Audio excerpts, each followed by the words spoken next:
Assalamualaikum warahmatullahi wabarakatuh. Saya Jihan Alifia Mushalifah dengan NIM 22017158 berasal dari Prodi Sastra Indonesia di Universitas Negeri Padang. Kali ini saya akan mempresentasikan mengenai matkul pengantar pengkajian kesusastraan dengan dosen pengampu Dr. Yeni Hayati M. Hum. Nah, di sini saya akan menjelaskan pengaruh kenyataan dalam karya sastra dan beberapa poin. Poin yang pertama yaitu hubungan kenyataan dengan karya sastra. Yang kedua, pendekatan mimesis dalam mengkaji sastra. Yang ketiga, teori sosiologi sastra. Dan yang terakhir, menerapkan kajian sosiologi dalam mengkaji karya sastra. Poin pertama yang dibahas yaitu hubungan kenyataan dengan karya sastra. Pendapat Plato tentang sastra dan kenyataan tergambar dalam karangannya tentang negara, Kitab 10 berikut. Menurut Luxemburg pada tahun 1989, seni hanya menyajikan suatu ilusi atau khayalan tentang kenyataan dan tetap jauh dari kebenaran. Seorang penyair menjiplak kenyataan yang dapat disentuh dengan panca indera, atau dengan kata lain mereka menjiplak sebuah jiplakan. Menurut Plato, tukang pembuat barang-barang lebih berguna ketimbang seniman dan penyair yang hanya menghasilkan gambar-gambar kosong yang jauh dari kenyataan. Aristoteles kemudian mengoper pengertian sastra dan kenyataan dari Plato. Menurut Aristoteles, penampakan kenyataan dan ide-ide tidak lepas antara yang satu dengan yang lain. Bagi Aristoteles, sastra tidak semata-mata menjiplak kenyataan, melainkan sebuah proses kreatif penyair yang bertitik pangkal pada kenyataan dan menciptakan suatu yang baru. Dengan begini, penyair menciptakan kembali sebuah kenyataan. Poin yang kedua, pendekatan mimesis dalam mengkaji sastra. Sementara teori mimesis yang digunakan dalam makalah ini adalah teori mimesis dari Plato. Abrams pada tahun 1976 mengatakan teori mimesis adalah pendekatan estetik dalam studi sastra yang paling sederhana dan kuno, karena adanya diskusi yang dikatakan oleh filosof Plato dengan murid-muridnya pada lebih dari 2000 tahun yang lalu. Kemudian ditentang oleh muridnya Aristoteles.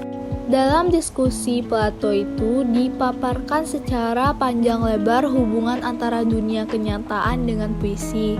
Hubungan antara karya sastra dalam makalah ini dengan dunia nyata sangat kompleks. Hal ini sesuai pendapat Q pada tahun 1984 yang menyatakan kehidupan nyata selain terkait dengan ilmu sastra juga terkait dengan masalah filsafat, psikologi, sosiologi, dan lain sebagainya. Poin yang ketiga, teori sosiologi sastra. Sosiologi sastra merupakan teori sastra yang menganalisis suatu karya sastra didasarkan dalam hubungan kemasyarakatannya. Karya sastra juga dianggap sebagai ekspresi pengarang. Landasan dalam teori ini adalah sosiologi sastra.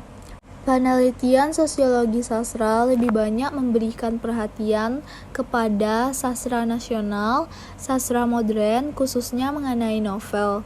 Menurut Ruchik dan Warren pada tahun 2009, sosiologi adalah ilmu yang mempelajari hubungan antara manusia dalam kelompok-kelompok. Penelitian tersebut banyak diminati oleh penulis yang ingin melihat sastra sebagai cermin kehidupan masyarakat. Dapat disimpulkan bahwa sosiologi sastra adalah penelitian suatu karya sastra terhadap hubungannya terhadap masyarakat, yakni masyarakat sebagai pembaca karya sastra, masyarakat sebagai pencipta karya sastra, dan penerima masyarakat terhadap suatu karya sastra. Penelitian sosiologi sastra lebih banyak memperbincangkan hubungan antara pengarang dengan kehidupan sosial, baik aspek bentuk maupun isi karya. Poin yang terakhir, menerapkan kajian sosiologi dalam mengkaji karya sastra. Sosiologi sastra memiliki banyak metode pendekatan terhadap suatu objek kajian. Menurut Rand Wellek dan Austin Warren dalam buku Teori Kesusastraan, pada tahun 1956, sosiologi sastra adalah pengarang yang memasalahkan status sosial, ideologi sosial, dan lain-lain yang menyangkut pengarang sebagai penghasil sastra. Yang kedua, sosiologi karya sastra yang memasalahkan karya sastra itu sendiri. Akan tetapi, yang menjadi pokok penilaian adalah apa yang tersirat dalam karya sastra dan apa yang menjadi tujuannya.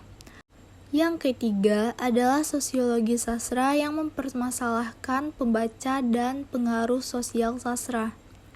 Sekian presentasi yang dapat saya sampaikan. Untuk kekurangan dan kesalahan saya mohon maaf.